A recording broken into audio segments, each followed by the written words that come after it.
Oh, there we go. Jeez. All right, we're back. Okay, you're here. Hopefully, you guys catch up and see that I'm live now.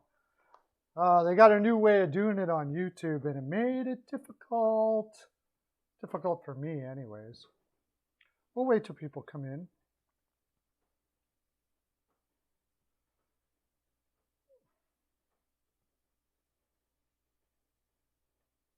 I know people will find me.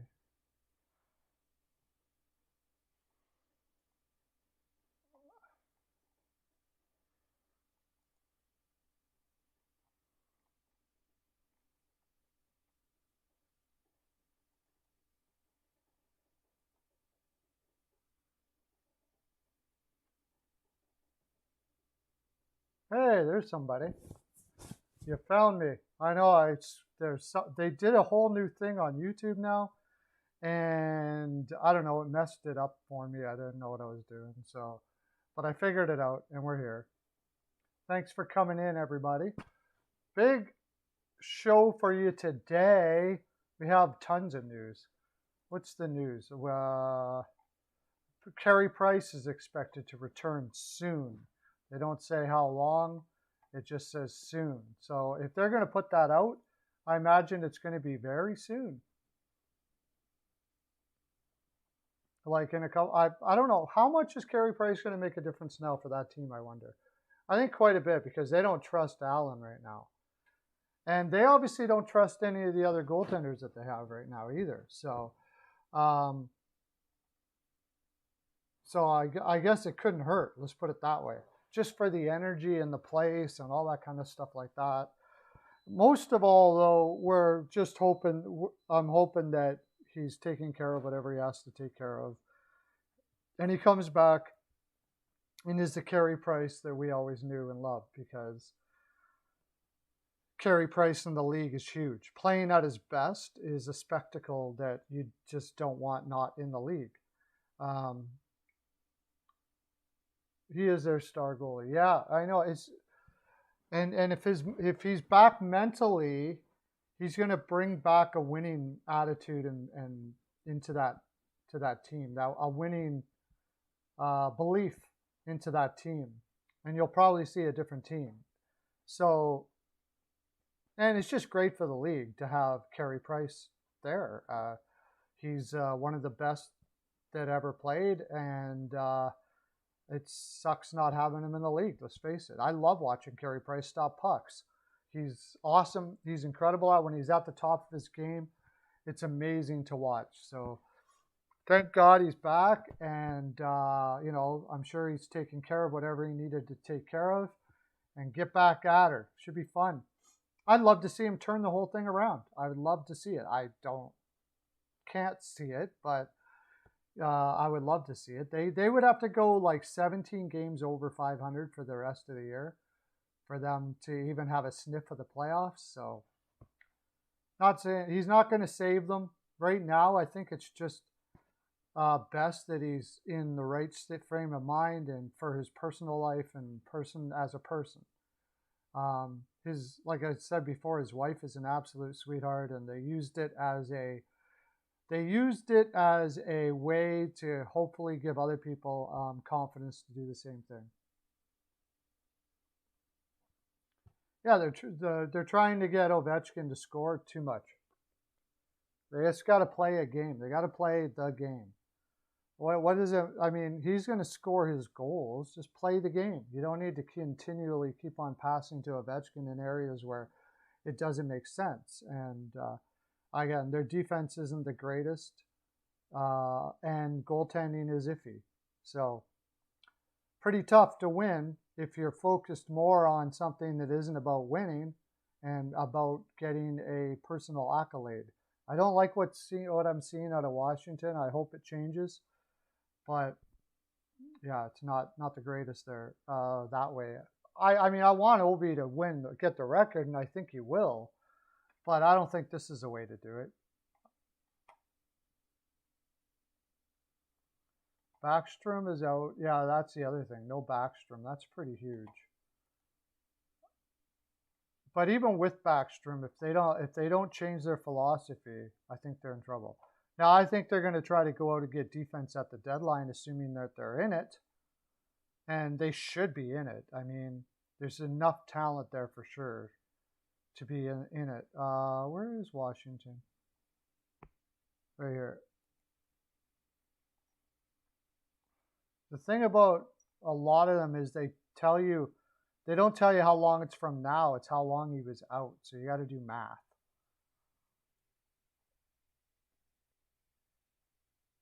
It just says week to week. He's got a hip injury and he'll be week to week. So that's not saying, that doesn't give you an impression that it's imminent that he's coming back. Yeah, definitely need Backstrom back. Kuzi can't do it all by himself. And they got that kid there, McMichael or whatever. You know, he looks like he's going to be good, but that's too much responsibility on a kid like that. Right now, without Backstrom, their bottom lines are not looking too pretty. Deep teams can do a number on them. So that's why I thought Florida would win that game. He won't be back till March or April. November, December, January, February. Really? Why would it take that long? That surgery was only supposed to be 3 months.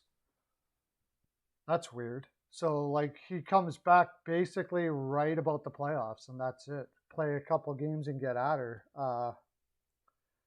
It seems to me that Vegas is kind of, I don't know. They can't do that. I think that they're going to try to find a center with the cap space they're saving on him on IR. They'll use it to find a center down the road. The healing process, yeah. I think they'll be they won't rush him back. I think they're going to try to find another center that can play until he comes back. And we were talking about cap space yesterday, and I heard some things about how they might have to trade a player away or something like that. I think they're just going to use IR and hope that they can use the skeleton roster to make the playoffs. And all of that cap space will be there. Stone and those guys won't come back for a while. They'll just take her very easy. That's my leaning, anyways. Pretty much. Well, like I said, I apologize for that because now Kucherov is off again. Injured. Are they circumventing the cap again? No, I don't think so.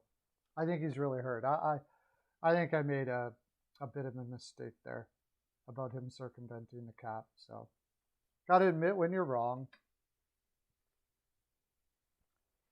There was other news today.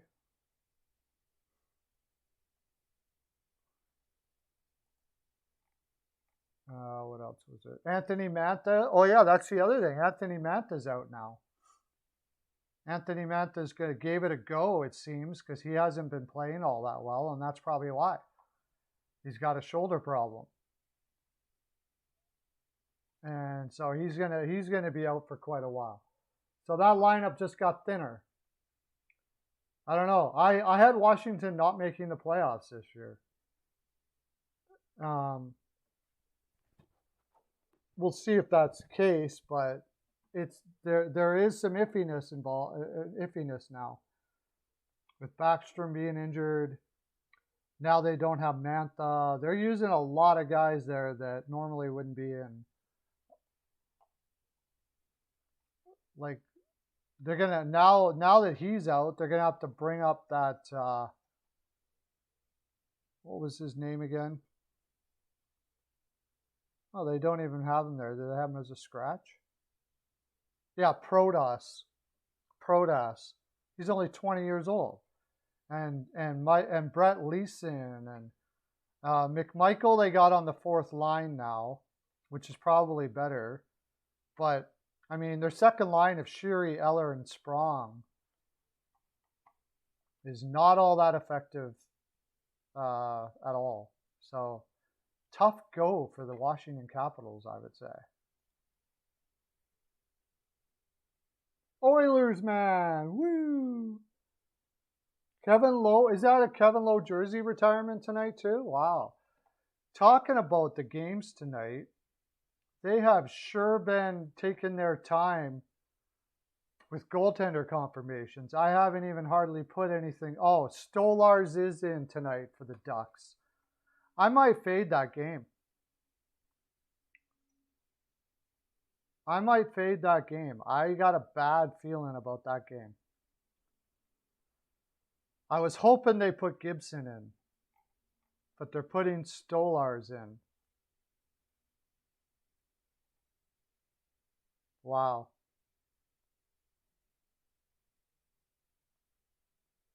I just got a bad feeling about that one tonight.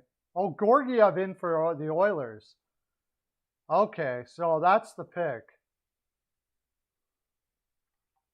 I am not. Georgiev is in for the Oilers. Hey, Mercer, how you doing? Tkachuk is now the captain of the Senators, and I don't know, man. Ever since he's come back, that team just hasn't. Maybe he just needs some time to get going. Nylander did when he did what he did. For the jersey, 555 for the jersey retirement.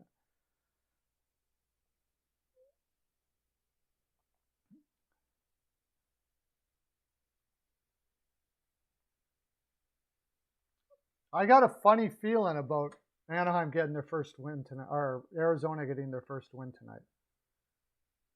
I don't like the fact that they put Stolarz in there. They should be able to win, but this just seems like a spot that they could do it. What was if Anaheim's first? If this is Anaheim's first game on the road, off the road. No, it's not. They've had a couple days. And Arizona's home tomorrow. So, nah. Nah, they're not going to win tonight. I still got to go with Anaheim.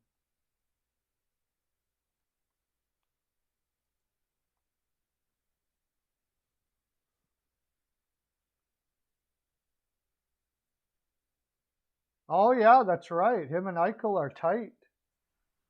That's right. I forgot about that. Good point, dude. Him and Eichel are tight. That's a good point. That'll be. You saw the energy they had last night with that trade. They won 5-1 over Ottawa. You saw that's those sort of things can bring an energy to your team. And on the flip side of it, Buffalo played all right, but it looked like kind of as I was saying yesterday, and that's why I like Seattle yesterday.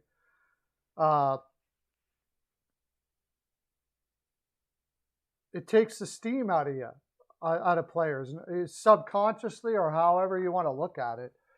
I think they were hoping that the organization would bring in some help, and when they didn't, it takes the steam out of it.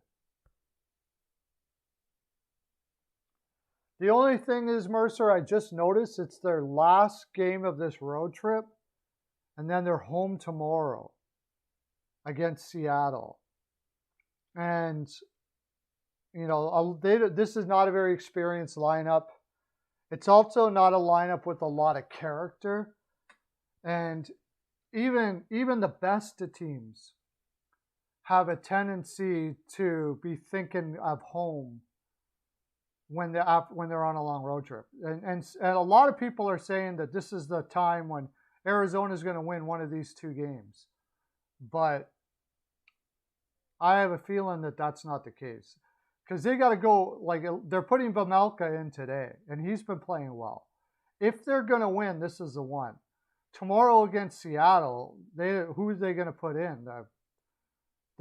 Everybody else they have just is not an NHL, even close to an NHL goaltender. So I'll be all over Seattle tomorrow.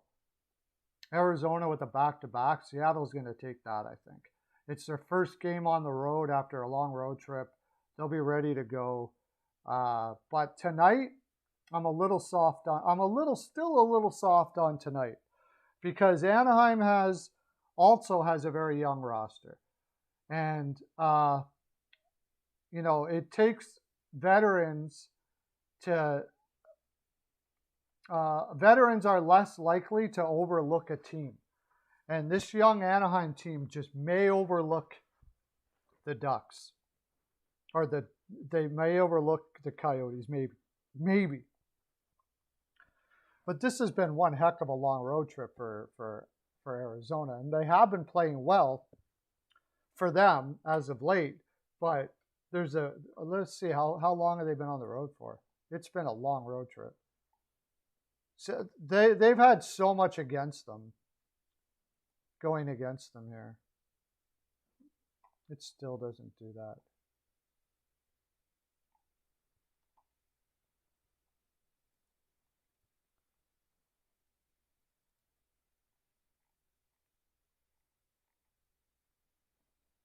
See, what do we got? Arizona. Anaheim, Seattle. Okay, let's look at week 2.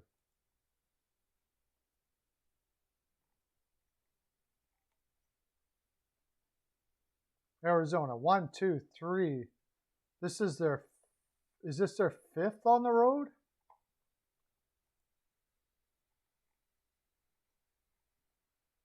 Yeah, this is their 5th game on the road. That 5 number is usually a pretty, when you do 5 on the road, you're usually pretty tired. Hot take. How you doing, buddy? Yeah, Krebs and Cousins, but Krebs was sent down to the minors, so he won't be coming up anytime soon. John from Hot Take Hockey, welcome. Thanks for coming in and enjoying the stream, my friend. We're talking. There's a lot of talk right now, John, of this could be the game for Arizona tonight, and I just don't see it. I know Anaheim is a better team than people give credit for. This is their 5th game of a road trip, and they got to play tomorrow. They're going home tomorrow. It's easy to look ahead here, and this isn't a team that's built on tremendous character. So, yeah, the 5 on the road. I think after this back to back, maybe then they'll be able to. By the way, if you don't already, I don't know why, because I'm sure everybody in Atlanta subscribed to John from Hot Take Hockey. But if you haven't, sub up, because he's pretty awesome.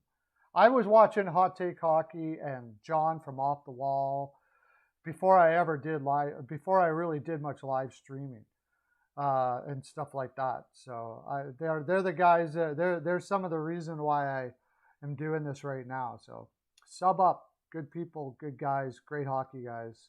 Awesome.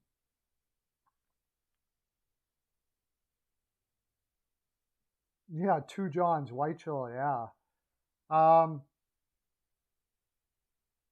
So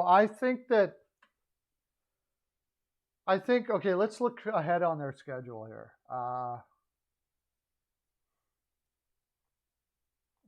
Where do I find it?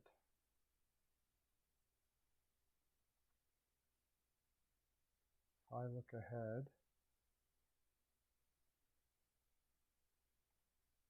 This is week 3. Let's look at week 4. Oh my gosh, they got Minnesota. Is that after Seattle? Week 3. Yeah, they got like a couple days off, and then they got Minnesota. That's a tough out. And then they're on the road again, man. Holy crap, they gave them just a brutal schedule. They got a brutal schedule. CL, how you doing, CL? Woo! Yeah, John, are you live streaming tonight?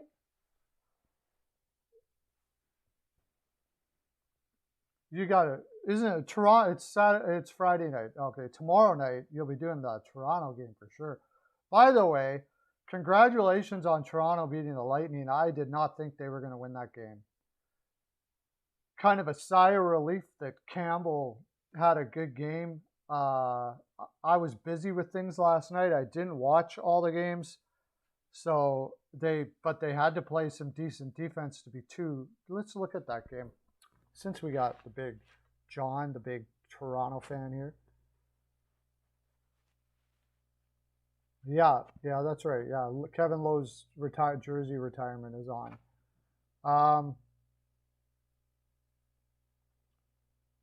Where's that game? Okay, here we go.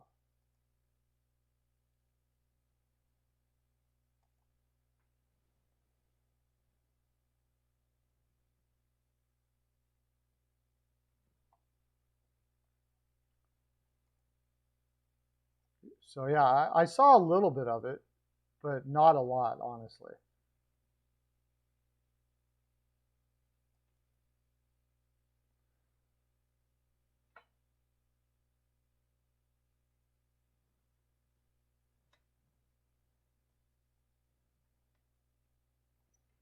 You got okay, so they even outshot them and kept the Lightning to 25 shots. That's pretty good. Nylander pots the OT. Matthews and from Matthews and Marner. Marner looks like he's got his mojo back. Watch out for Toronto, I guess. Liljegren was in. Dermott was in, even though apparently he's on the trade block. Wow. Who are they playing? Nick Ritchie now is only getting 8 minutes a night. That's about right.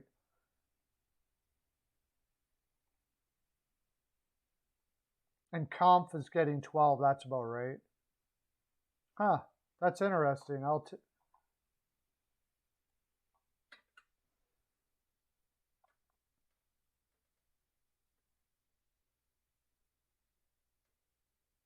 Yeah, I can't do it.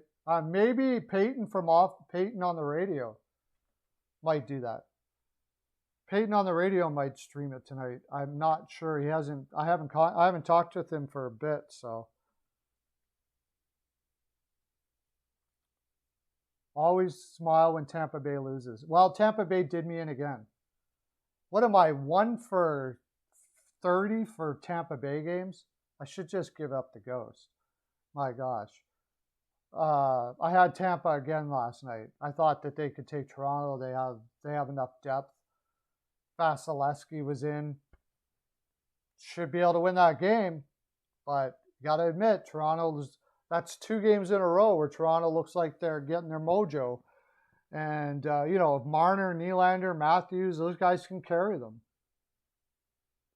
Peyton will probably not. Oh, I don't know.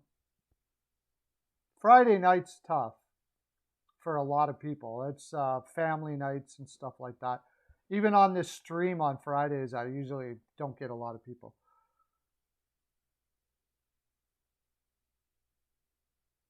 Yeah, he doesn't do much at all. I know they were hoping that because he put up some points in Boston, but most of those points in Boston, he just sat in front of the net, and that was all he can do. That's all he can really do. He sits in front of the net and hopes it bounces off of him and stuff like that.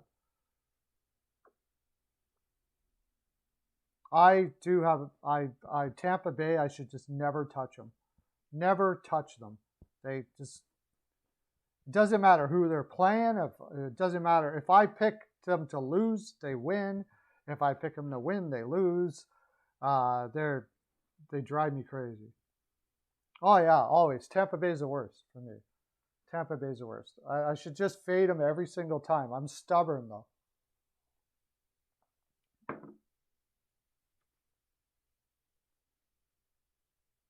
Yeah, well, really, Campbell. It's good to see for Toronto fans, Campbell playing it well like that because they absolutely need it. Vasilevsky, that's no surprise. But Campbell, can he get on one of those runs, right? Or can he that 10-game winning streak he had? Is that the Campbell? Is that Campbell? If that's Campbell, then Toronto's okay. But his whole career, he struggled with consistency. Now, that being said, before, it was way more consistent than it is now. But If he can get to that point, I mean, the guy's battled hard. Campbell has battled hard, no doubt about it. He was a top pick by Dallas, I believe. I think he was a top. I'm pretty sure he was a top 10. Correct me if I'm wrong. And you know, and then then he got traded to LA, and he was up and down. He had bad numbers in the minors, really good numbers. He couldn't consistently get her going. And then he had a good year in LA, and Toronto identified that and went and picked him up. And as he's gotten older, he just seems to get more and more consistent. If he could be, we all know what he can be in a game or whatever. He can be fantastic. It's just a game-to-game thing. Oh, I was close. 11th overall. Okay.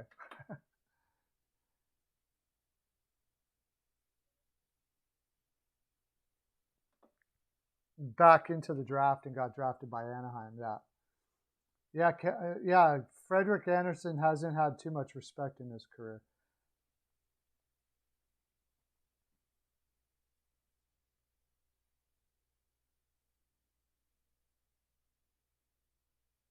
Oh, okay. Rantanen is back, by the way. Colorado's getting some players back now, so watch out for that. I still think they got to do some moves this year. I think you're going to see Colorado do some movement this year. I think they're going to be in the mix for trade deadline. I think Sakic isn't one to usually do that, but I think he has no choice this year. There's some depth issues in Colorado, and they really need some size on the wings, stuff like that. So I think if they got to go for it. They got a really strong team there. Now that Vegas has got Eichel, it even makes it more of a, you know, that top line's going to be insane. Colorado doesn't have to worry about their top line, but even their second line, because they kept Smith and Marchessault, that second line is fantastic. And then they just got to work on some depth pieces, and they have a strong defense. So that's going to be. I mean, I don't know what it'll be. We'll have to see what Eichel can do. If you're right, if he doesn't come back till March, April, my gosh, I mean, that's going to be a long time. Thanks for coming in, Hot Take Hockey. Everybody sub up to John. He's freaking awesome. Not only a great hockey guy, a great person. You'll love it. He's very passionate and fun to watch. You should really check him out. Him and John, man. Him and Off the Wall. They were my faves forever. So, mad love, buddy. Take care. Have a good day.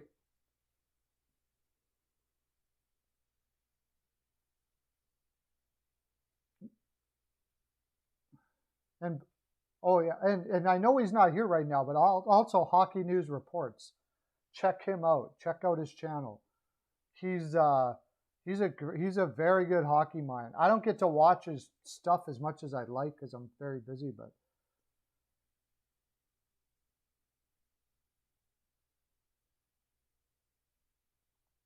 yeah, Ranta's very good, and they've been playing him sparingly, which is good.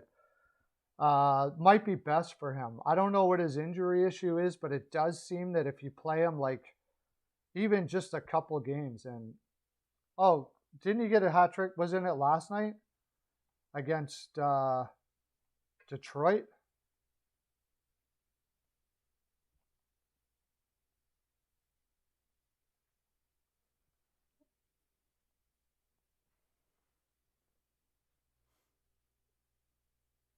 I'm going to put you guys up on my phone so I can go over and check out all the stuff.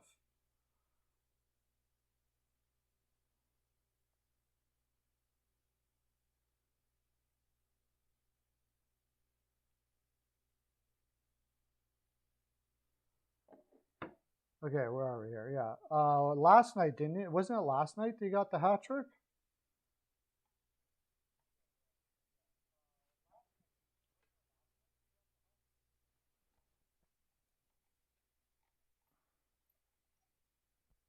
Bergeron, 3 goals. Yeah, last night he got a hat trick. The Detroit Red Wings had nothing last night. Like that was over before it even got started. They had 15 shots on net. That's it last night. The Steam. I am starting to wonder if why do I always forget his name? Jeff Blashill might be on the out now. That team is just looking terrible. Zadina hasn't progressed much at all, really, since the beginning of it. This was supposed to be the year for Zadina, and he's just not progressing like he should. Lucas Raymond is playing well, of course, but how much is that attributed to the coach? Bertuzzi's got better every year. I don't know. It's the energy I saw from them last night. It really makes me wonder. It really makes me wonder what that if maybe it might be time for a move there for Detroit. But Boston, what did they have? Lazar played 16 minutes last night. Bergeron got 4 goals, a hat trick. He got 4 goals last night. Holy crap, I didn't even know that. Wow.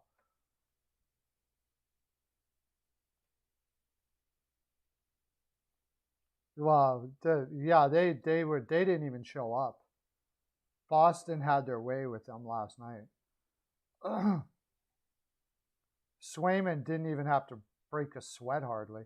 It was terrible. I went over and watched a little bit here and there, but here's something interesting. Taylor Hall is only getting 13 minutes a night right now. Jake DeBrusk is getting more minutes than Taylor Hall right now. They're playing a max power play and not much else. That's not a good sign. That's not a good sign at all.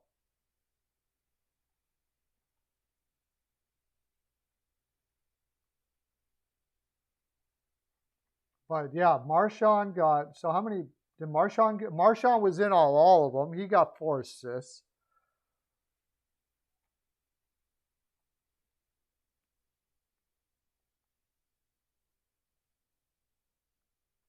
Yeah. Yeah, he might as well have just he was bored as heck last night. Yeah, Hall looks like that's concerning. 13 minutes. I'm going to keep an eye on that and see if those minutes stay that way, or maybe he just did something last night, or maybe he's hurting a little bit and it was an easy game, so they gave him less minutes. But I suppose that's why Lazar got all those minutes as well. They're just they rested their guys a little bit. I haven't noticed that with Hall up until now. So it might be just because they were resting them up a little bit. Let me see where are they playing them?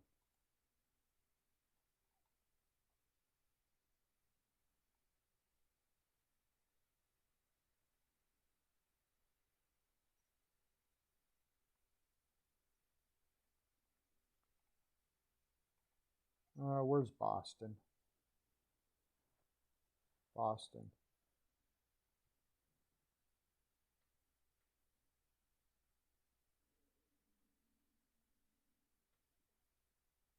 Yeah, it looks like he's taking it right now. I mean, they played the kid against Detroit, so that would lead me to think that they're going to go with Allmark as their number 1. Yeah, and that's probably a good idea for sure. So they're playing Hall with Coyle and Smith. He's got 5 points in 8 games. Charlie Coyle's not doing too bad either. He's got 5 points in 8 games. But Craig Smith he only got 12 minutes last night too.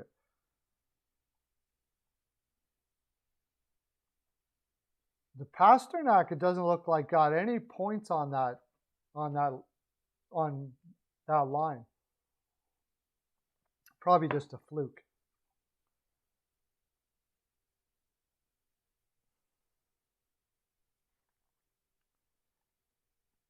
But I don't think Boston's going to beat a lot of good teams a lot now. the way that roster is set up.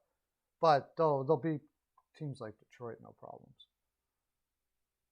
Detroit, I thought Detroit might be better. Well, you never know, but it looks like Detroit's not really going to be looking good this year, for sure.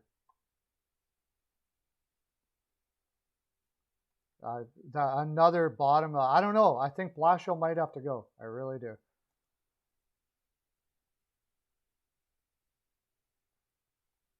Yeah, well, you got both guys. Probably 60-40 too, right? You might as well use them. It's not too many teams that have that. That's one really big strength that they have for sure. Detroit. Again, they didn't have Larkin too last night. I think that changes a lot for them. Pius Suter, I don't know. When I was in Chicago, I just didn't see what people were seeing, and now he's got 2 points in 11 games for Detroit.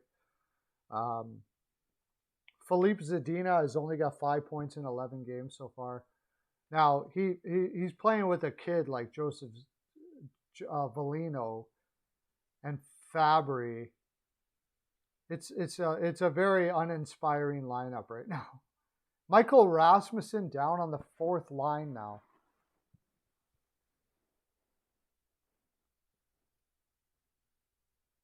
Well, yeah, that's like what I said. Wasn't it Grice in last night though? Was it Nedeljkovic? No, it was Grice last night that got lit up. But yeah, I don't think people realize, Lauren, maybe they're getting it now that Carolina's got the best defense in the league or close to it. Yeah, he's a guy you can play on the power play and play on the 4th line. I agree. He might be able to get some points up against the plugs on the other team, but you don't want him to be playing on the 2nd line. That's for sure. And the Islanders and Canadians, that one I was most confident with last night. I didn't see Montreal. I didn't see Montreal being able to do much against a Canadians team that had a couple days off.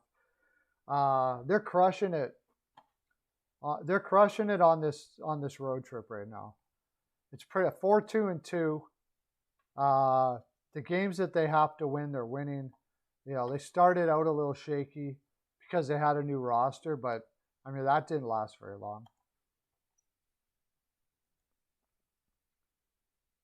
They just steamrolled Montreal last night. Montreal didn't have anything against them.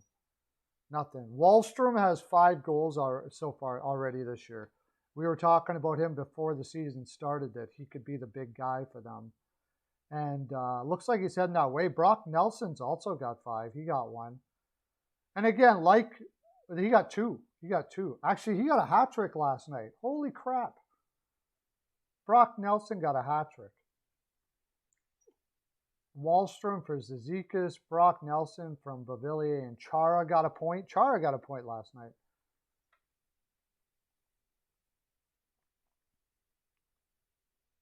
Nick Suzuki finally, potted one, and then Brock Nelson got his hat trick right at the end. From Parise and Pajot, like usual, that's the thing. A good team is when you look at their minutes, and it's almost always the same. Everybody has their role. They get their minutes are the same. Their role doesn't change. You notice New York Islanders hardly ever get injured too. You don't see too many. You hardly ever see huge injuries from the New York Islanders. Chara is playing 21 minutes. Dobson 20. They're playing pretty much their whole defense all the same. But Dobson's getting more minutes than got more minutes than Pellich last night. That was probably, again, also because it was a blowout. But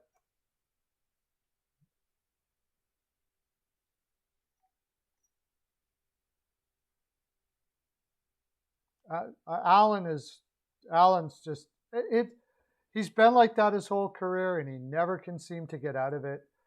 Allen, if you play him too much, he loses. Just simple as that. The guy cannot play a lot. As soon as he's got to be the guy, he falters. In St. Louis, it was like that. Everywhere he's gone. if he's playing with the guy with a guy like Price, it's like it takes the pressure off him. He doesn't seem to handle pressure well for an NHL goaltender.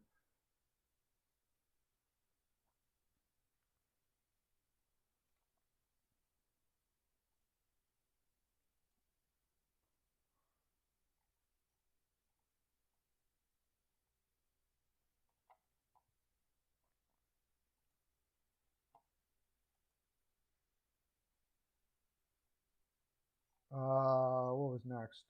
Oh, Panthers versus Capitals. That one ended up being close. I said the Panthers were going to win, but they had some defensive breakdowns last night. And Spencer Knight was okay, but I mean, that's a pretty high-powered Washington offense.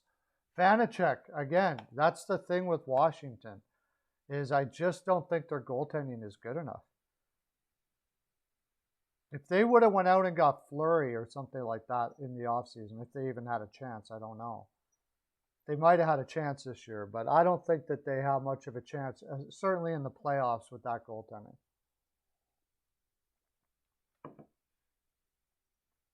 Sprong did get a goal. Mantha got an assist and then went on the IR.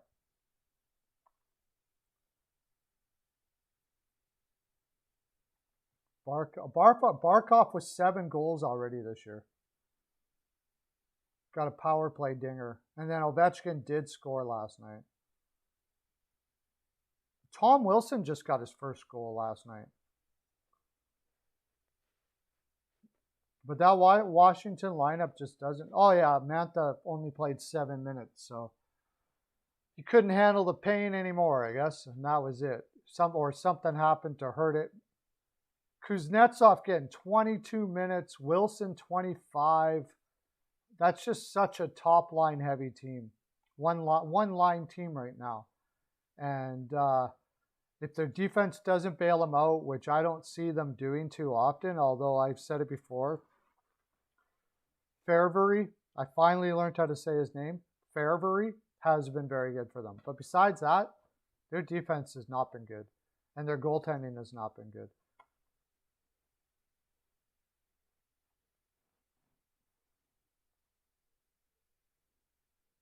Lundell was back last night. Lauren. Tippett only getting 10 minutes. He's got to get traded. I think they're he's getting wasted there. I don't think they are wasting. They're just so deep that they can't find the minutes for Tippett. I have a feeling they're going to be using him as a trade piece at the deadline. They had to play Prisky last night, who is an ex-Carolina Hurricane, right? So who was out again? Well, Radko Gudas, yeah. That hurts. And Florida's starting to get banged up, it seems. They got Carolina coming up, and they're banged up. I don't know. I think Carolina on the road might be able to take that one from them. Yeah, he's okay. Panthers won't win in the playoffs, really? I'm not sure about that.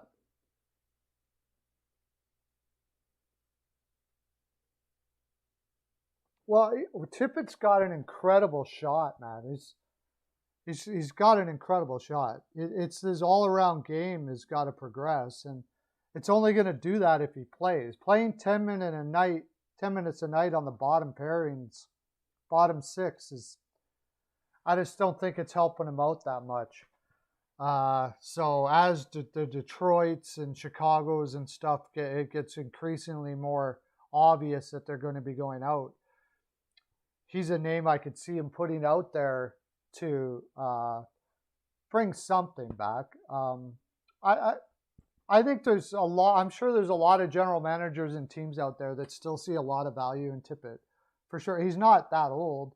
He still has that shot. So a team that's like weak depth-wise, like Arizona. Phil Kessel to Florida. That's about the only one you could get from there. Buffalo, maybe. I don't know who you would take from Buffalo right now. Maybe like a from Smith from Vegas for Tippett or something like that. So they get a little bit younger, but they still have a guy that can play. Just off the top of my head, I don't know. Maybe, I don't know. Like the Leafs are playing better now, but yeah, I think they still could have troubles in the playoffs with that depth.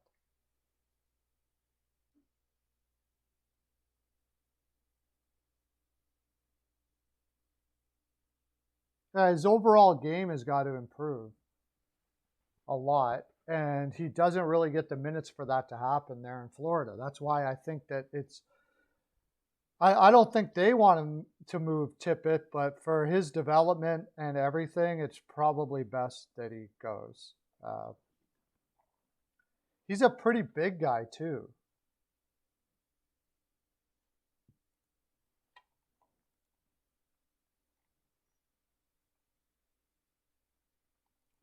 Let me find him on here. Owen Tippett. Well, they have him on the second line, but no power play time and only 12 minutes. So I guess they are giving him a shot at 5-on-5 anyways. And he's got 4 points in 10 games.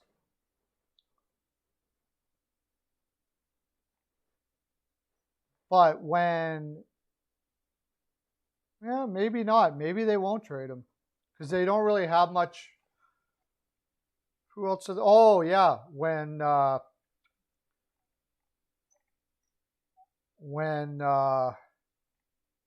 scratches. When Bennett comes back, that's where he gets screwed. When Bennett comes back, Reinhart goes to the wing, and then he slips down into the bottom here.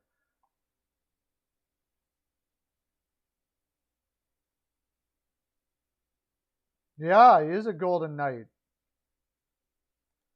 He is a Golden Knight, and that team is going to be. That team's got so many options right now. If they just keep everybody on the IR and they can stay in the hunt, they can add at the deadline and build up their roster even more and just go for it.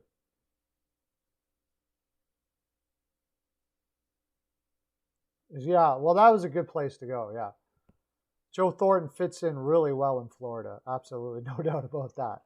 The retirement capital of the United States. So he looks like he should be retired. My gosh, that beard. We were watching the game, and Caroline, my wife, I was doing a live stream actually. And I was just flipping the channels. I think it was an Edmonton game. And I was watching Florida. And my wife said, "Who's that old guy? He looks like he's 50 years or 70 years old." I'm like, "Yeah, it's old man Thornton." With that beard and everything, man, does he look ancient. I guess he's taking veteran as far as it can go. And they're playing him minutes and stuff like that, but I mean, he doesn't do much out there when he's out there. Give it to him though, man. He's hungry for a cup. And he just wants to be on a team to win a cup. He's got a good chance in Florida. It would be pretty amazing if they happen to win one for him. He's had a great career. He's a Hall of Famer. He's done everything you could possibly do except to win a cup.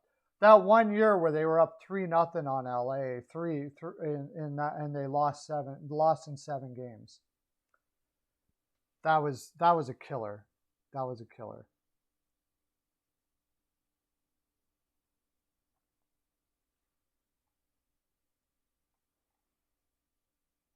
But anyways, it was a back and forth thing. Connor McMichael got the game-tying goal, which is cool for that kid.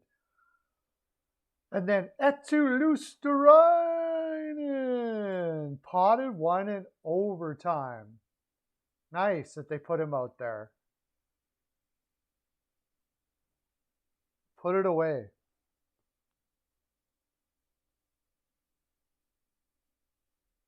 He can join ZZ Top, yeah, for sure.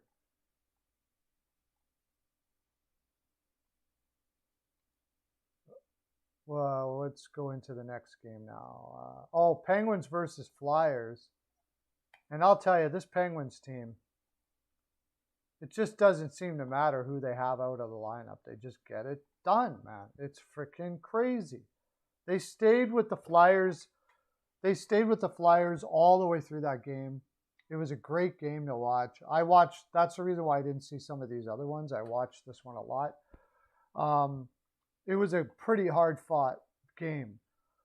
Chris Letang pots one in OT, and it's just you can't explain it. You can't explain it. That lineup, like Rodriguez getting 20 minutes, Brian Boyle, the guy is ancient. He's getting 12 minutes a night on his team, on that team. Danton Heinen, like, couldn't make it anywhere, and he's putting up points now for Pittsburgh. Like, they got their defense. They had Ricola and Friedman playing as a pair. Letang played 30 minutes, and he's been injured this year. Matheson from Florida was a bum in Florida. He's playing 23 minutes. Like, it's just unbelievable. Jari is in net and now stopping pucks. It doesn't make any sense how they do it, but they do it. They just do it. Can you guys explain to me what it is? It's just an aura there. They just have an aura of that they're going to win constantly. They just don't know lose. They'll end up making the playoffs, and that's just unfathomable to me that lineup wins like it does. And Philadelphia, as far as I'm concerned, dropped the ball there. They had to have the win. They needed that one. 4-3-2 they dropped to, or sorry, 5-2-2 they dropped to. Penguins are 4-3-2. So they're still okay, but you're going into somebody's barn that is completely beat up, and you don't take advantage of it. And that's the difference between Philly and Pittsburgh. Last year they had injuries, and you heard all the excuses, but there's no excuses ever coming from the Pittsburgh Penguins. Like, they don't put up excuses. They just put up wins.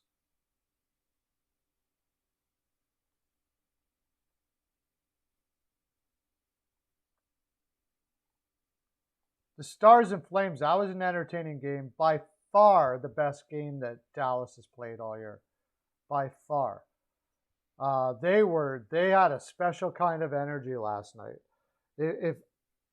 Up until now, they haven't been playing well defensively at all. Or haven't been playing well offensively at all. They're barely even getting shots on net. It seemed like they were focusing way too much on D. Calgary looked good, but Dallas was the better team. There's no doubt about that. And they kept themselves in it, getting goals from Tkachuk, and Lucic has 3 so far. They're trying to play Zadorov in there, and he doesn't look great, even though he got a goal and assist last night. A quote from Sutter, I heard.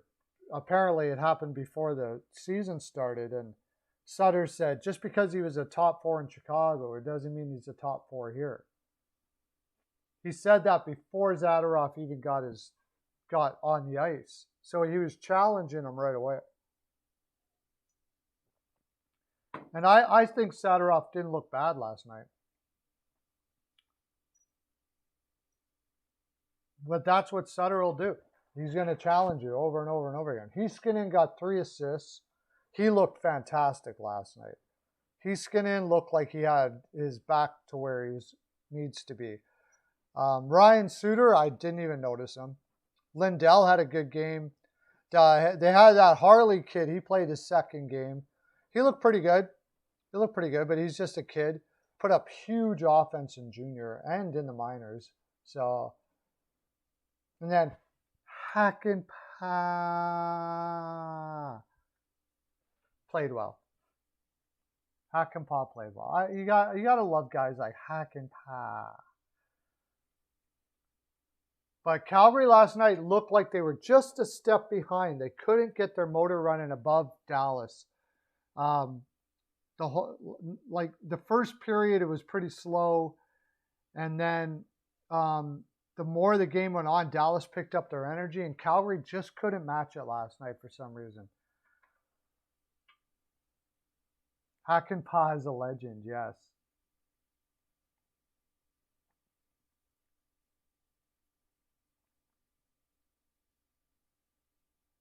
But I mean, Calgary didn't look bad. Just Dallas was really on their game last night.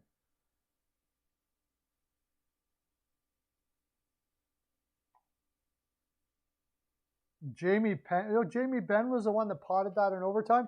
In overtime last night, I did watch that. Calgary was all over them. Yeah, they ruled possession. I think maybe Dallas might have had 2 shots, and the second shot, Ben shot it from the slot, beautiful shot to the top hand corner. It was really nice.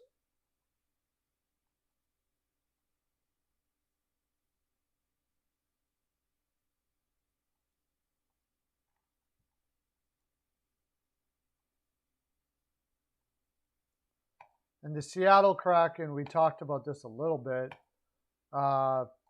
Yeah, Buffalo, I thought it was gonna take their wind out of their sails a bit, that they didn't get any bodies that could play right now.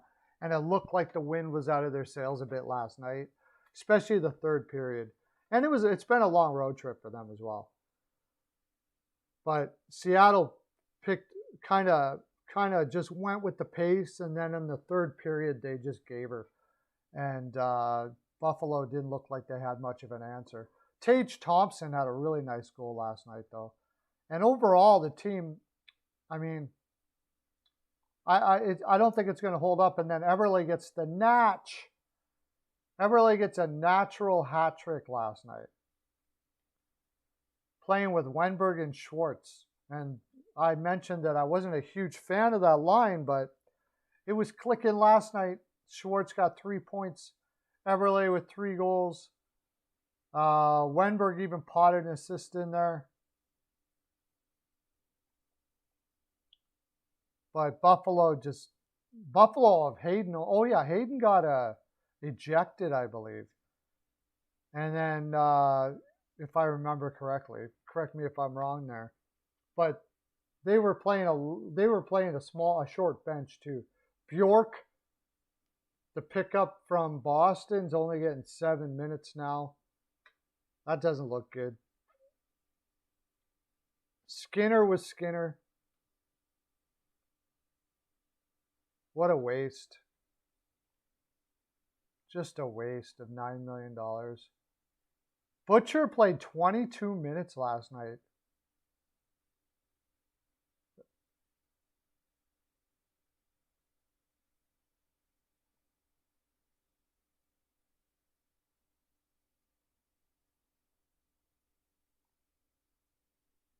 Your guy Fleury finally got a bit of minutes last night, 15 minutes.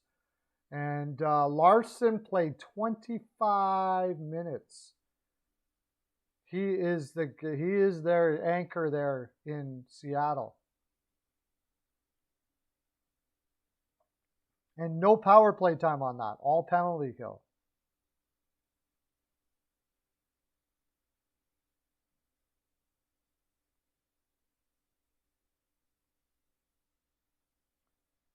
It is very laughable and very sad.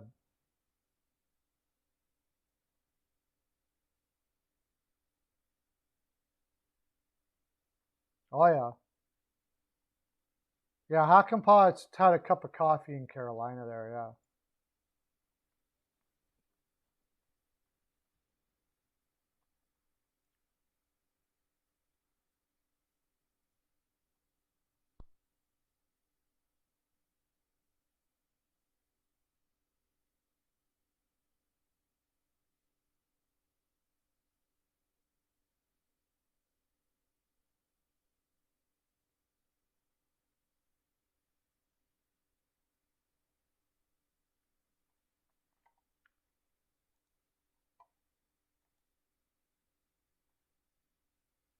And then the Sharks and the Blues. I was kind of surprised the Blues won that game. That was on a back-to-back.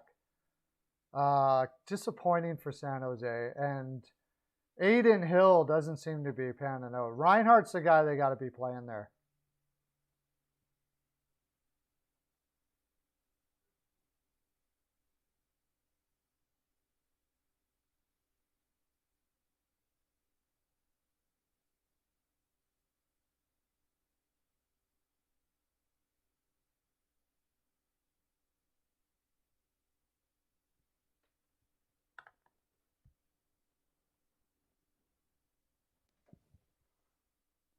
Hamilton, yeah.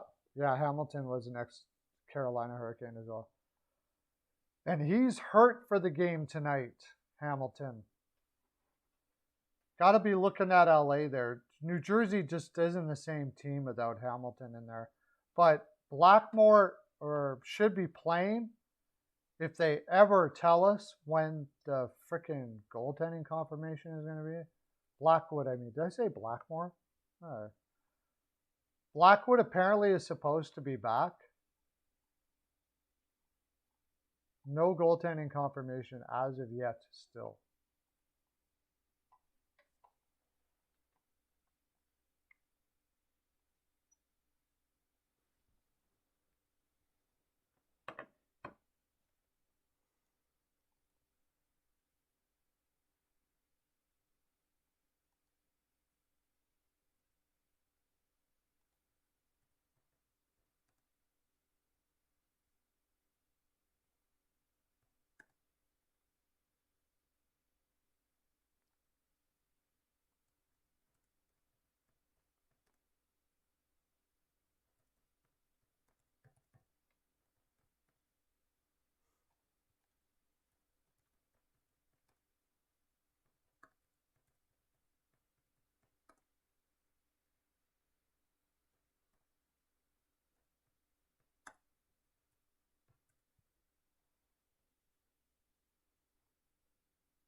Dave Tippett on the hot seat. No. Dave Tippett is certainly not on the hot seat. Blashill, I think, is. If Dallas doesn't get it going, bonus. Vancouver kind of is. We'll see. But I think Green could be.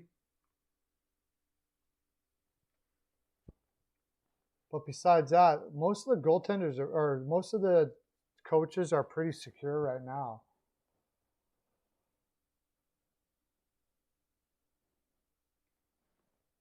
What the heck?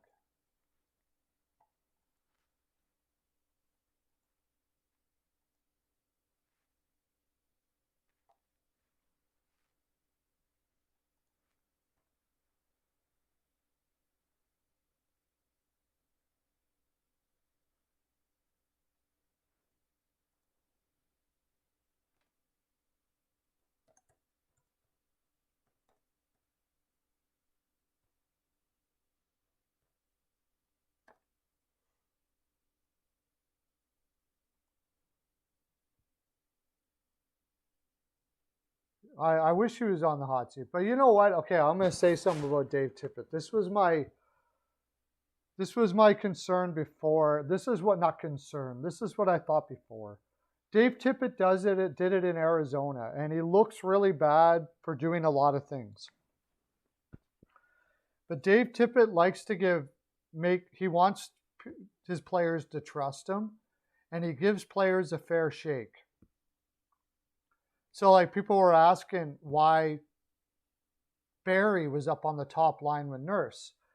Basically, he said, if you can play well enough defensively, we'll keep you there. So, and he let him go out and do it, and he was terrible. We should already know that, but he gave him a fair shake, right? And then when you play a guy in the bottom 5 or 6, when on the bottom pairing, and you haven't given him a chance up on the top line, it prevents him from complaining, because everybody on the team will be like, dude, you sucked. The coach was right. You got to go down on the 5-6 spot, right? If you don't do that, then the players on the team are like, hey, why don't you give Barry a chance up there and all that kind of stuff like that. So he lets the team see what they've got, and he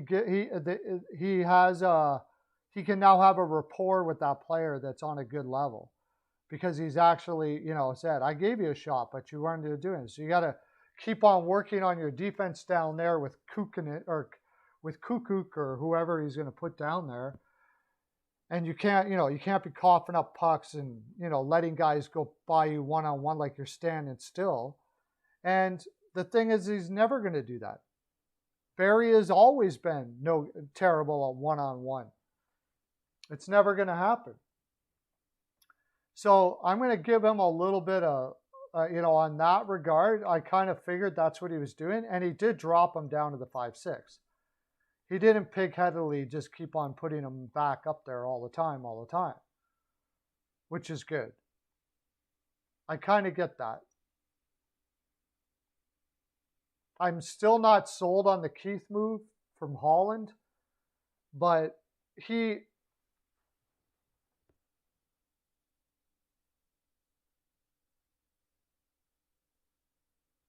well, yeah, Turris shouldn't be in the lineup. He's given him a fair shake too. I'm just going to play devil's advocate here and say that he's going to give Tippett every chance that he can to get to where he needs to be, and then if he doesn't, he'll scratch him.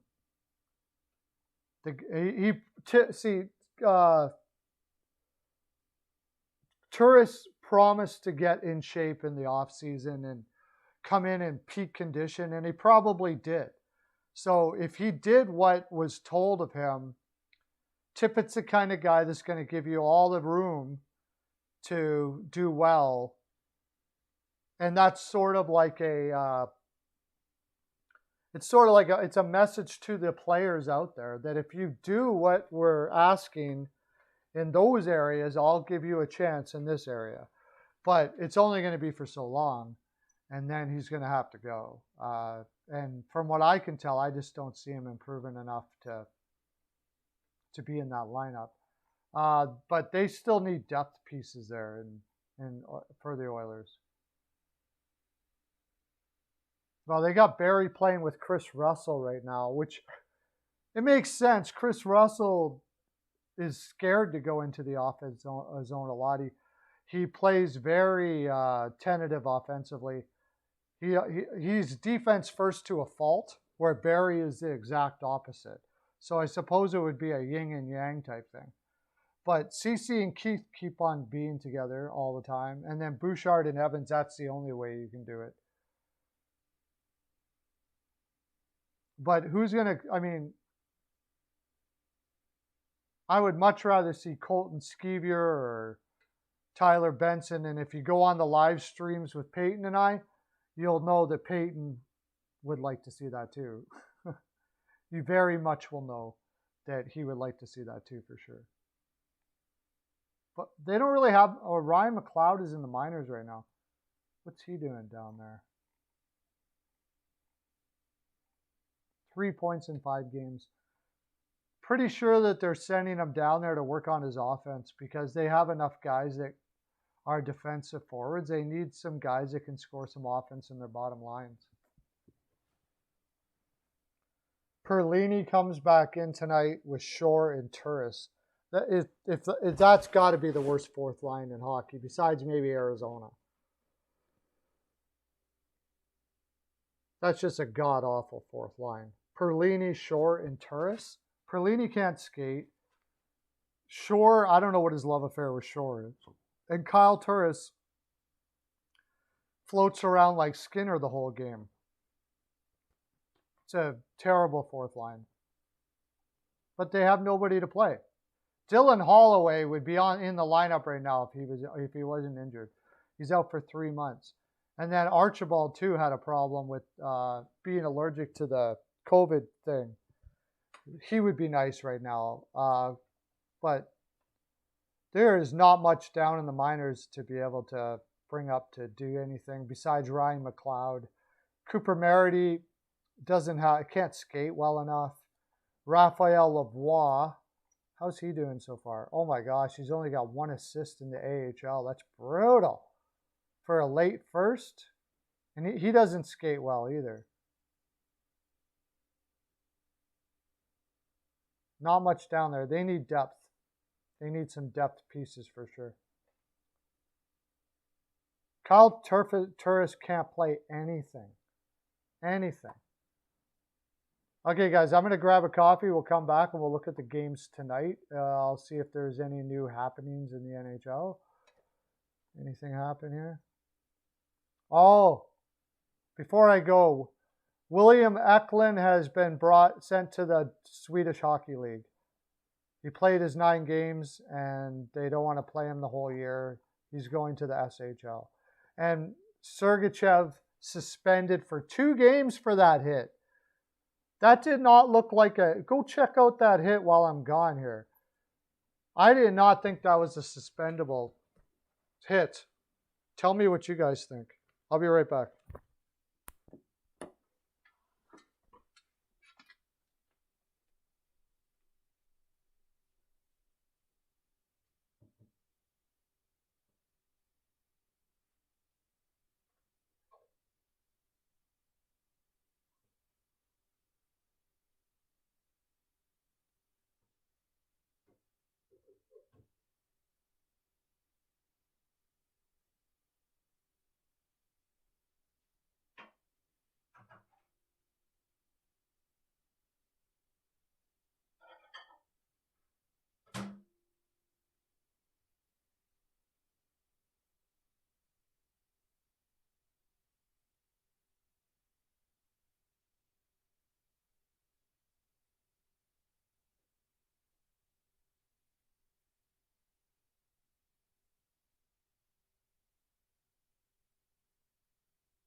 Okay.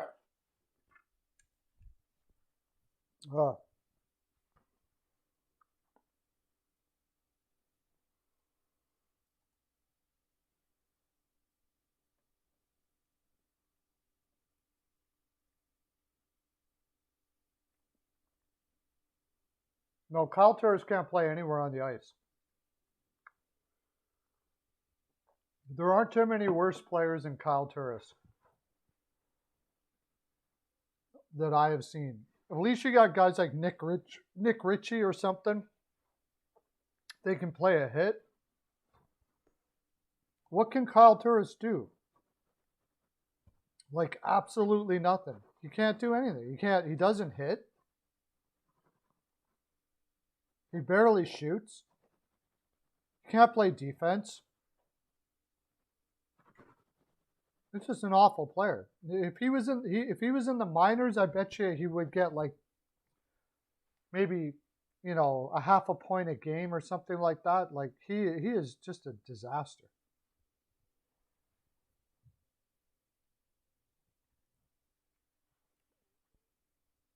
It's no wonder Nashville did what they did and bought him out. Talk about a guy who got the money and went to crap. Kyle Turris. He had one good world championship after that, and that was it. Like he did nothing after that. He did absolutely nothing. He's not doing anything this year. He gets bought out, so he's still going to get that money. And then the Oilers give him 2 years at 1.7 million per, 3.4 million to and so he's getting more money even than he would have. The buyout actually made him more money. Yes, Sergachev got suspended, and I don't agree with it. You guys can look at that hit. By the way, I have a picks video out. You can check that out too. Later on tonight, I'm going to be putting a video on about my take on the whole Chicago incident that you could find interesting. I'm going to put that out probably tonight. So,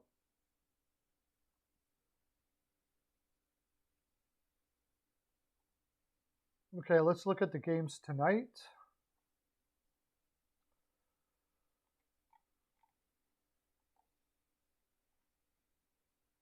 The games tonight, the Jets and the Blackhawks, and I don't know what to do with this game. I think the Jets should probably have it, but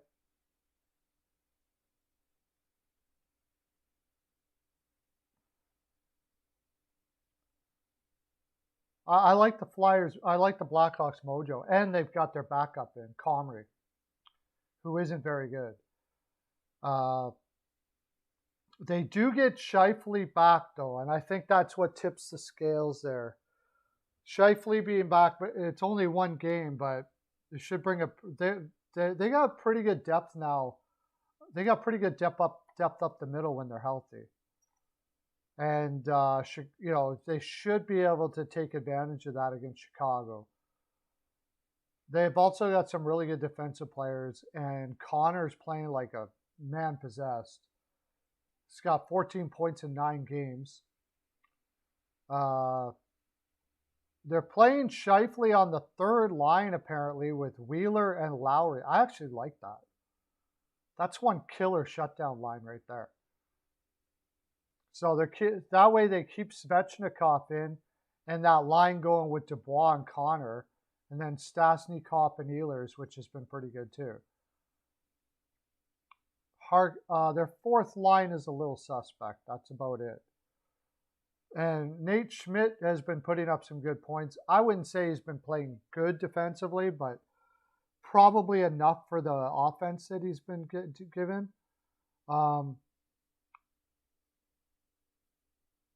Is that 7 defensemen? 1, 2, 3, 4, 5, 6. Yeah, I think Nathan Beaulieu should come out. I don't think they're going to run with 7 tonight, now that Scheifele's back. But that would mean Riley Nash would come in. So it's a pretty stacked lineup. They're at home.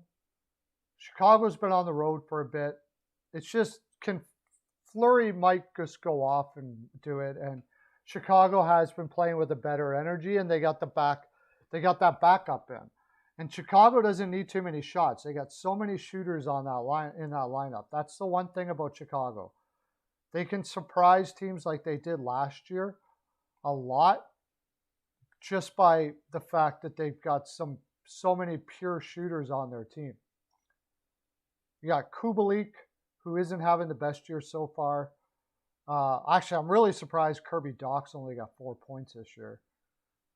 Except for the fact that you just got to focus on him a little bit, because Taves hasn't been playing at his top yet.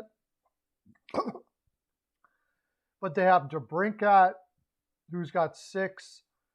Hagel pots him pretty good. And then, of course, Kane. A lot of guys that they don't have to get a lot of shots and they can score. That's the big thing about New Jersey, about Chicago. And then Seth Jones, who hasn't got a goal this year, but he's got a killer shot from the point.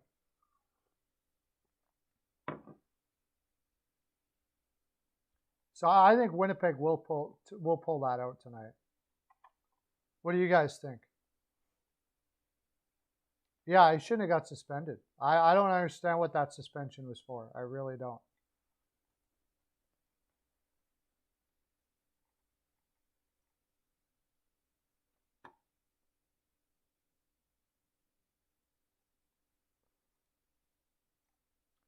The Oilers and the Rangers and Georgiev, they're putting Georgiev in.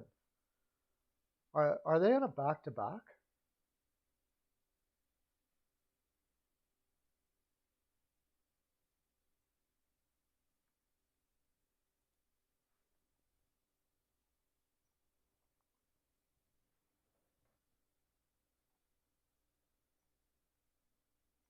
New York Rangers.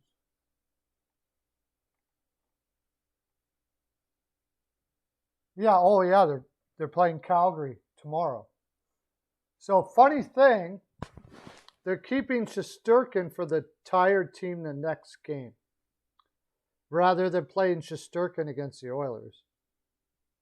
Obviously thinking that they might be able to have an advantage with Koskinen rather than Markstrom. So they're putting the better goaltender against Calgary. Makes some sense, but I think Edmonton could absolutely rip them apart because of that. New York Rangers don't have the greatest defense in the world yet, so yeah, Bobrovsky got hurt. I know. Having a great year and boom, now you're hurt. So they got to run with the kid. They got a few injuries creeping up in Florida now. The injury bug is starting to come their way. So I think the Oilers have got to take that. I wonder if they're going to load up with Draisaitl and McDavid tonight, or are they going to play a more depth lineup? Let's see if they have that, because sometimes they'll tell you.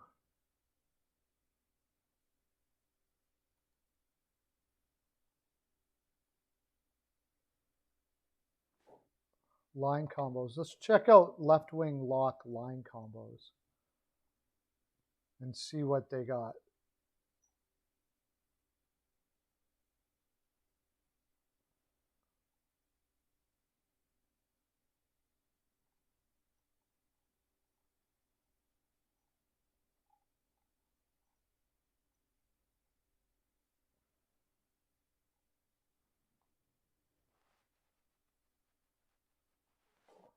See what they got. See what they were putting in warm-ups. In warm-ups, they're going with the depth. They're going with Hyman, McDavid, Puljujarvi on the right side with Hyman. Okay. Hopkins, Draisaitl, and Yamamoto. Yeah, that's right. Then Fogle, Ryan, and Cassian, Perlini, Shore, and Turris.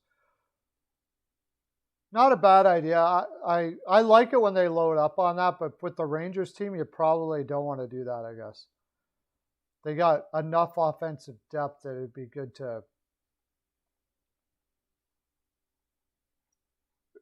to have some depth against that team. And you can they can overpower their defense with that. They don't need to overdo it with McDavid and Draisaitl on that defense, because it just hasn't been that great this year. Kakko's back. Panarin, Strome, Kakko.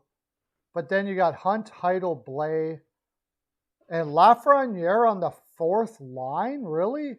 Wow.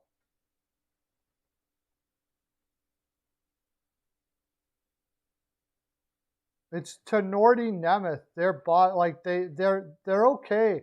Lindgren, Fox, Miller, Trouba, but Tenorti and Nemeth, from what I've seen, have not been good together, really. And the whole overall team defense just hasn't been great.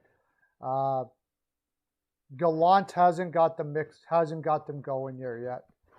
And I think Edmonton should. They're going to snap out of it probably eventually.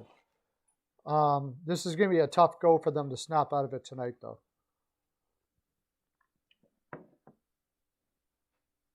I think this is going to be a tough go for them to snap out of it tonight. I got to figure Edmonton will win that.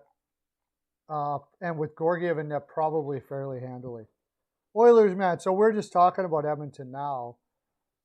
The Rangers are putting Georgiev in, Oilers, man. I guess they don't want to spoil Lowe's night tonight because they got a back-to-back, and they chose to go with Georgiev in this game and Shesterkin against Calgary, which is great for us. And it makes sense because Markstrom is the better goaltender over Koskinen. Yeah, Kyle Opozo's been all right. He hasn't been bad. Buffalo's got a lot of guys that have been playing like good. They just got a great energy there now, but it's probably going to fall apart over time. I just don't see that roster being able to hold up over the long haul for sure. Can't see it. And it's starting to look like it's fading now. It wasn't a good loss against Seattle last night at all. Yeah, but Edmonton should win that game pretty handily, I would say. If they don't, it's going to be a disappointment. Let's put it that way. I'll do it for you now. I'm not. I shouldn't, but I probably will. I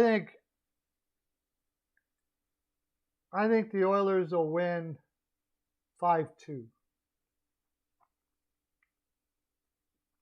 Somewhere around that. Georgiev to me has been shaky this year. It's not like you're pretty much handing the game over to Edmonton by putting the Georgiev in this one.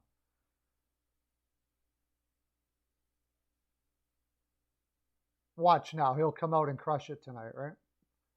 The only thing is Edmonton's defense, right? It could be 5-4.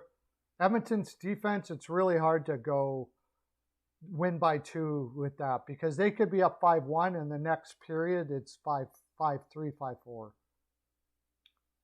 I just don't know if they can keep it to 2, but Barry has a breakdown like he always does. Nurse gets one-on-one with somebody, and there's so many guys on that defense that are horrible one-on-one that the New York Rangers might cut pot a little more than that. That I doubt you'll see too many shutouts for the Oilers this year. I doubt very much you'll see too many shutouts for the Oilers this year. Predators versus the Canucks. And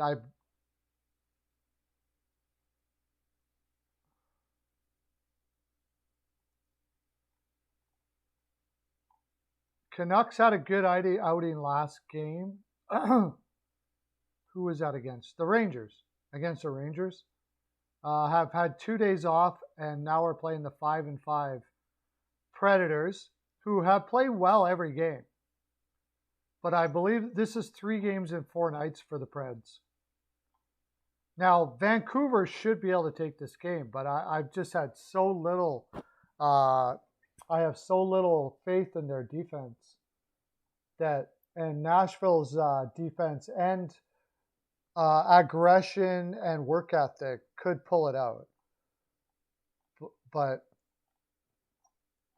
I mean, you got to take the team that isn't on a. It's hard to take the team that's played that Western road trip. Calgary, Edmonton. It's so hard to win those games.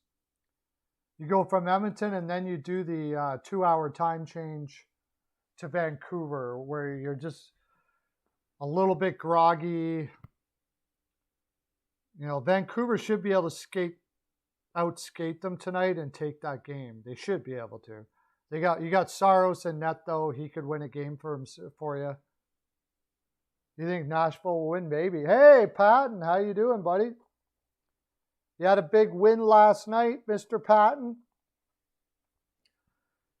Buffalo looked like they had lost their mojo after they found out that with the Eichel trade, they don't have anybody to come in and help them out. That's got to be hard on the psyche. And then for reasons I have no idea why, they put Tokarski in last night. Good for Seattle, though. Good for Seattle, though. Yeah, it's a good lunchbox group there. I mean, I had them about 500 this year, and it looks like that's probably where they'll end up. Not make the playoffs, about 500, somewhere around there.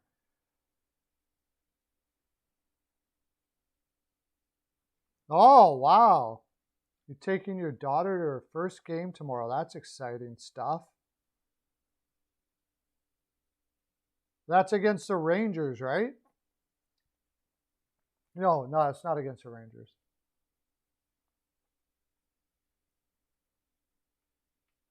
Canucks 2-1, maybe. That's a tight game. It's hard to, that is a difficult one to. Nashville could be, that's a good, Nashville could definitely be playing for the tie there.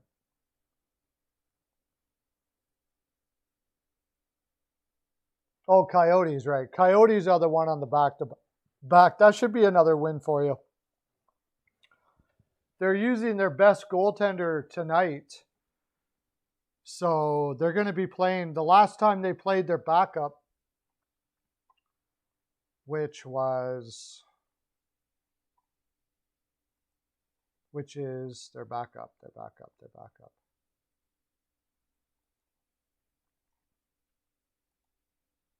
Starts with a P. Oh, no, it's going to be Scott Wedgwood. It's probably going to be Scott Wedgwood tomorrow. He's not a very good goaltender. So if you guys play Grubauer tomorrow, you should have a pretty good chance of winning that game. Because Scott Wedgwood is bad, and the Coyotes' defense is horrible. But they're on a back-to-back. Now, you're going to be Seattle's going to be on the road, but still, that's their first road game after a long road trip. They've just had a brutal schedule, just absolutely brutal. Thoughts on? Oh yeah, we talked about that yesterday a bit. Gaborik officially retiring. It's too bad he had the injury problems he had. He had a growing injury, a reoccurring growing injury that kept on coming back, and they couldn't figure out what was wrong with it. He could have had a much better career if it wasn't for that. Yeah, Arizona is playing tonight, yeah. And Anaheim's going to be playing Stolars, which really ticks me off. I thought they put Gibson in there. Make sure they catch that win. If I'm them, I'm taking that win. And then I'll use Stolars for maybe not a great team, but if a team is really bad like that, just put them away. I say, just put them away. Put Gibson in there. They won't be able to score on Gibson. Stolars, they might have a chance on.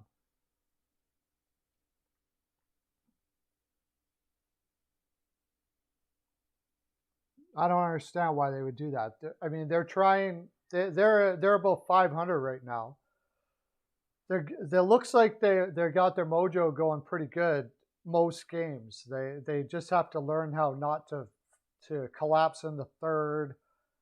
Stuff like that. But overall, when they're flying, they're good. They're a pretty good team. And I think it would just be a great confidence builder to throw Gibson in there and give it to Arizona tonight.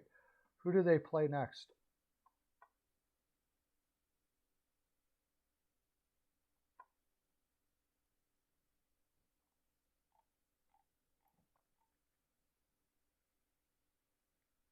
They play against they play against St. Louis after that.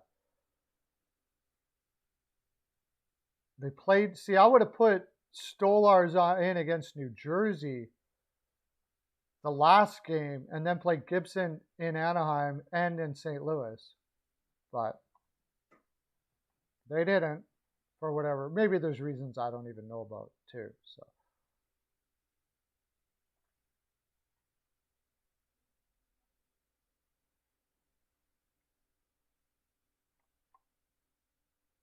All right, next game. Yeah, it was the Ducks and Coyotes. So, yeah, the Ducks should still have that game. I still think they should have that game.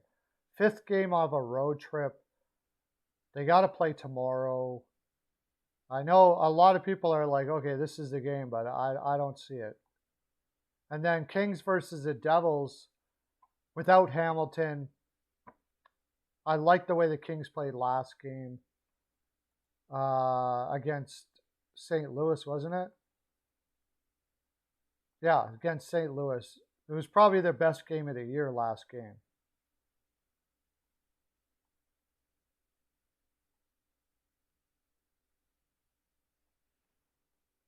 They should be fairly well rested.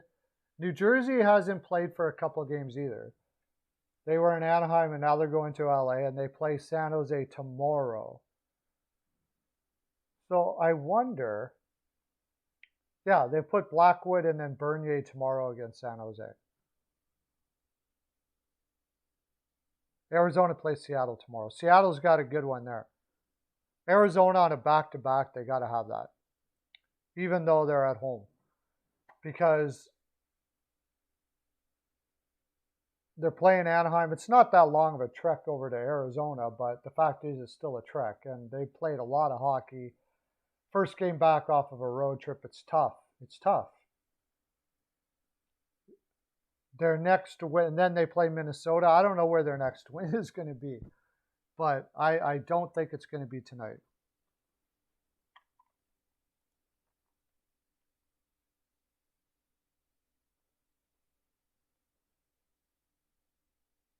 Let's see what I want to see what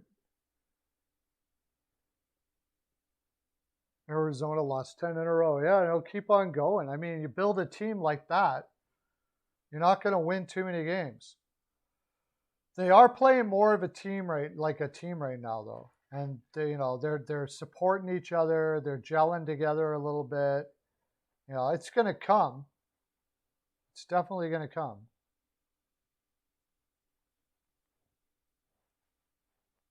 New Jersey. Without Hamilton in their lineup, and man, it just changes everything. Yeah, then you got Graves playing with Damon Severson, who certainly isn't a top 2 pairing. Siegenthaler with Subban. And they're playing. Ty Smith has not been good since he come back, and then Christian Jaros. Yeah, that defense is just brutal. Blackwood's going to have to play out of his head tonight. They got Tatar up with Hischier and Zacha finally. Tatar only has 3 points in 8 games so far, and so does Nico Hischier, actually. They're trying Sharon Govich up the middle with Kaukkonen and Jimmy Vesey, and then Gauthier, McLeod, and Studnich. I really thought they were going to be better than they were this year. Who do they have hurt? Oh, they brought Alexander Holtz up, but apparently he's not going to play. Oh, Jack Hughes. Jack Hughes would make a huge difference for them. But as it is, they're just not strong enough. They're just not strong enough in any one area to beat too many teams, especially on the road like this. So who are they playing? Playing Los Angeles. Yeah, I think Los Angeles takes that tonight.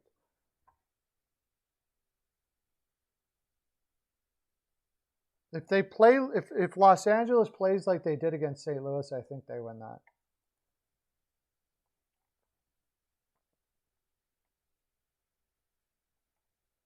They're fairly inconsistent, so it's kind of tough. New Jersey should be coming out for Bear first period. I would say they're going to give her first period. They want to get up a goal. right away if they can. So Los Angeles better be prepared for a pretty fast-paced first period, I would think. Trevor Moore in that St. Louis game was probably their MVP for that game. He doesn't have any points, but he is so good at pressuring the puck in the offensive zone. He should have had points that game.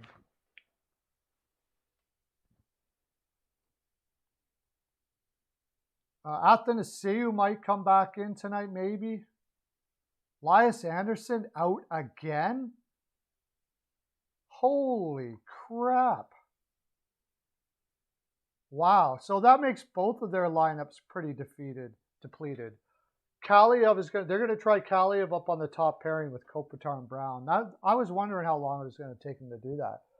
But they're pretty injured, man, too. I didn't realize Elias Anderson is out. And Victor Arvidsson is unknown, COVID protocol, and Velarde's out. Wow, this game might be just up for grabs here.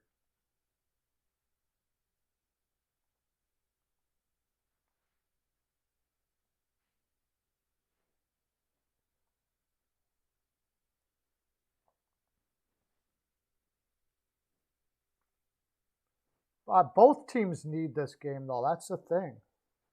I'm on the fence about it because both teams have so many injuries right now.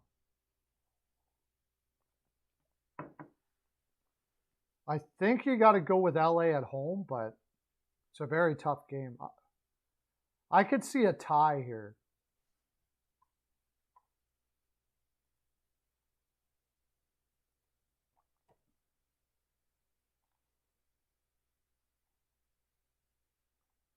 Coachella Valley Firebirds?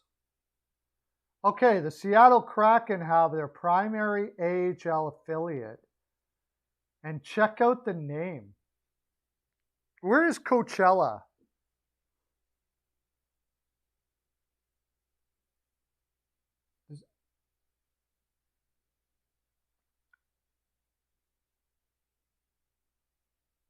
The name logo, check this out. Seattle has their minor league affiliate now for next year. And their name is reveals Coachella Valley Firebirds. I love that name, Firebirds. That's pretty cool. Coachella Valley. Where is that? Let's see if they got. I may.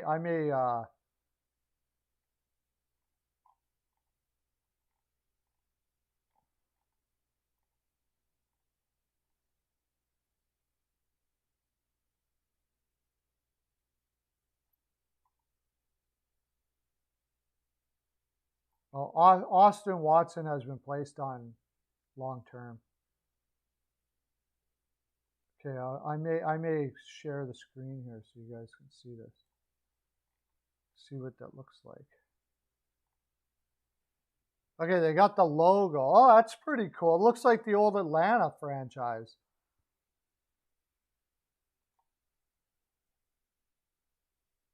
Oh, Palm Springs. Okay. So it's in Florida. Well, that wouldn't be a bad AHL affiliate to go to, right?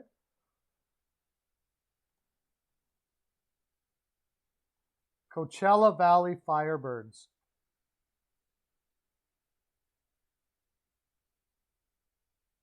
That looks sharp, man. That looks pretty sharp. Geez, too bad somebody didn't think of that for an NHL franchise. That looks really good. I love that. It all is so good. That is so good.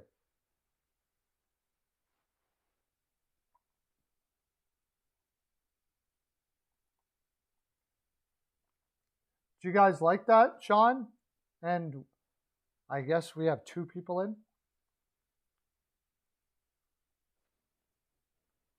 California. Yeah, what am I thinking? Florida. Palm Springs, California, right? Florida. So It's not too far away from them, I guess. Oilers man is here. Okay, my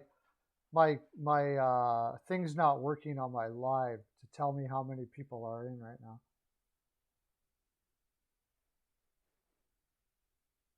So do you like that or what?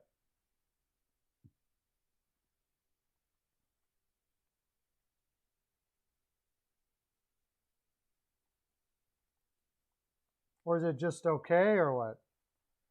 Or can you see it? You want to see it? Let me make it bigger for you. How's that?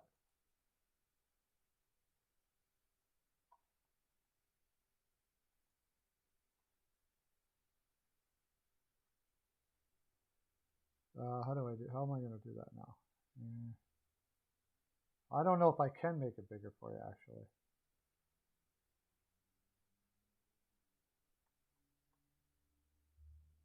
No, I can't make it bigger for you. Shoot.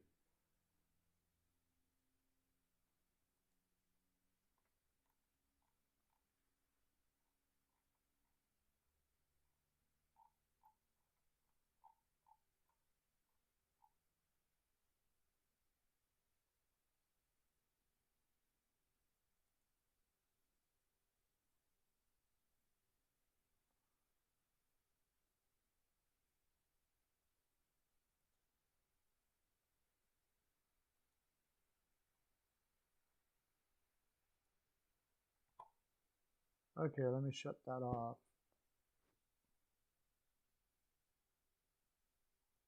There we go.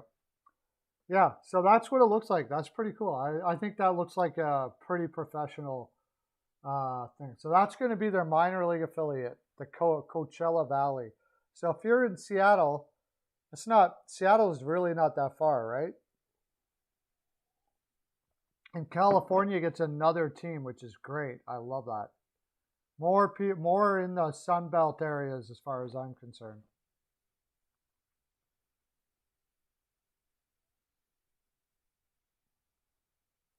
The more the better. Did we look at all the games off from last night now?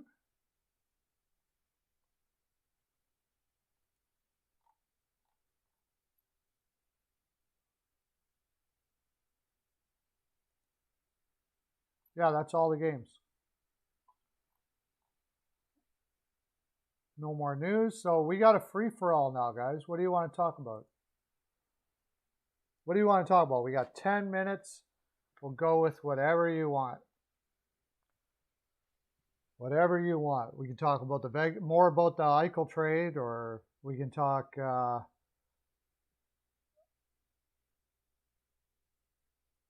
who's going to get traded. Oh, there's the one I wanted to talk about. Where is Tarasenko going to go? We were talking about the Islanders, and I was looking at that a little while. I was looking at that like after we talked about it. I brought up some of the teams that they could go to. And I don't know, 10 goals, I don't know, like at least 60 you got to figure, right? Especially if they keep on feeding him like they are right now. He's got to get at least 60. Who knows with that guy? He's possessed right now too. He is totally going for it. They're giving him every empty netter, like everything that they can possibly throw at him. So, with him playing like that, who knows? He doesn't look like he's settling down by any stretch. He looks amazing. What do you figure? 60, 70? Do you think he could get 70 goals? Wouldn't that be freaking insane? Wouldn't that be insane if he got 70 goals? Just getting 70 goals alone in this era might put him as the greatest goal scorer of all time. I don't know. What do you guys figure? Who's next to be traded in a big trade? I think Vegas isn't done yet, but as far as a big trade is concerned, well, I guess Tarasenko, which we were just talking about, That could be a big trade the way he's been playing.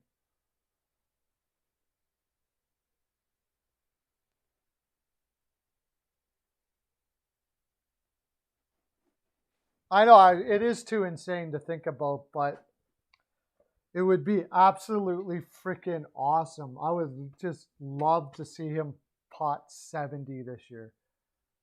That would be so cool. Big trades that could happen. See, if Calgary wasn't doing as well as they were, I could say Calgary.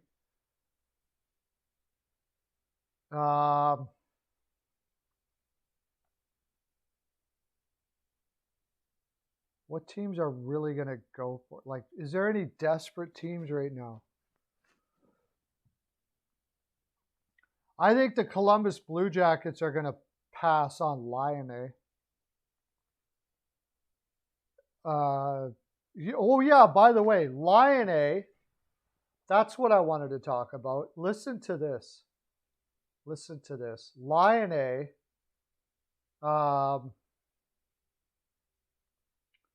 where is it on Pro Sports? He's out for, wait till you hear this. This is why I think they're out on Laine here. Anthony Mathena. Patrick Laine out 4 to 6 weeks. Get this. With an oblique strain. There was a curious absence from the end of the third period in overtime Wednesday as Columbus Blue Jackets strain, not sprain. He has a strained oblique. When 6 weeks for a strain. When teams put out things like that, it's usually a mess. No, it's not gotta hurt. It's a strain. A strain, like I lifted something and I strained my arm. It's not a sprain. It's a strain. It's like when teams put out stuff like he's got a strain, that usually means that they're like, this guy's got no pain threshold or whatever. He's just given up or decided, I can't believe it's strain.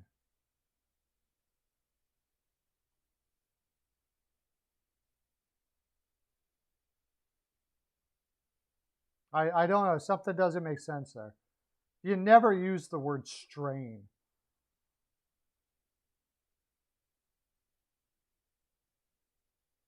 Oblique strain. I strain my oblique every day. I go to the gym.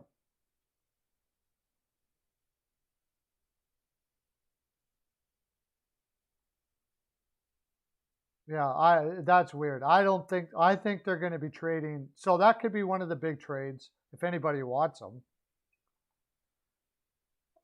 Do I want a guy who's going to be out with an oblique strain, a strained oblique? So that's like saying that, let's put it this way. That's like saying that it's a calf muscle. A strained calf muscle. That's it. Okay. Let's look at what a strained. Okay, a torn calf muscle, yeah. If he's got a torn calf muscle, yeah, you're out for a while. But a strain? And when do they specifically say the injury? They're specifically saying that it's the calf muscle, and they're specifically saying that it's strained. It would be just a lower body injury. They're not going to tell people. I don't know if he can get off the IR. He's another guy that's on the IR constantly. But I'll tell you what, that is a red flag for me, man. When your organization says they're out with an oblique strain, they're pretty much saying that they don't believe he's that injured, but it's going to take 4 to 6 weeks. It's like he wants to go, he just doesn't want to play.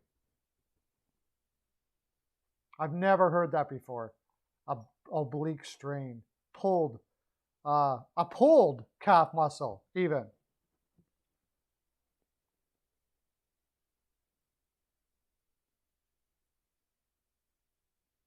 Reduce swelling and build up by a plant. A pulled calf muscle, okay.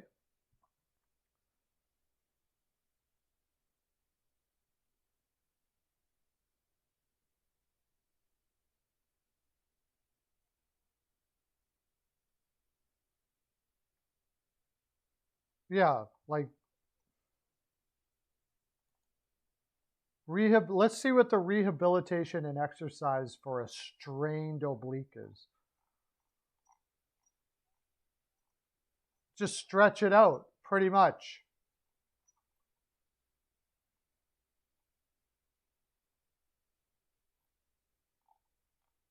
I don't know. I've never heard a guy have it out 4 to 6 weeks with the strained oblique.